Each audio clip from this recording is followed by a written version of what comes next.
ဘယ်သူပေါ်ဖြစ်ဖြစ်သိတဲ့လူပဲဖြစ်ဖြစ်မသိတဲ့လူပဲဖြစ်ဖြစ်မြင်ရတဲ့တ attva ပဲဖြစ်ဖြစ်မမြင်ရတဲ့တ attva ပဲ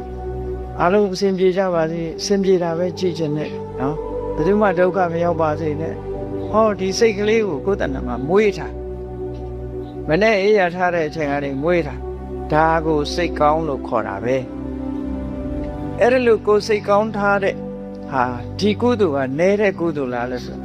အမြဲတမ်းကြီးမားတဲ့ကုသိုလ်လို့မြတ်စွာဘုရားကဝေလာမသုတ်တံမှာဟောထားတာနော်ကျောင်းကြီးဆောက်လှူတဲ့ကုသိုလ်ဟာတဲ့ငွေကြေးတနာအကုန်ကြပြီးတော့လှူတဲ့ပစ္စည်းလေးပါအလှူတွေထဲမှာစတုဒိတတန်ဃာကိုရည်စူးပြီးတော့ကျောင်းဆောက်အလှူဟာအကောင်းဆုံးပဲဒါဖြင့်သူ့ရဲ့ကောင်းတာရှိသေးလားရှိသေးတယ်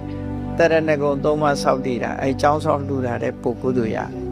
ဒါဖြင့်တရဏဂုံဆောက်တည်တာတဲ့ကောင်းတာရှိသေးလားအေး၅ပါး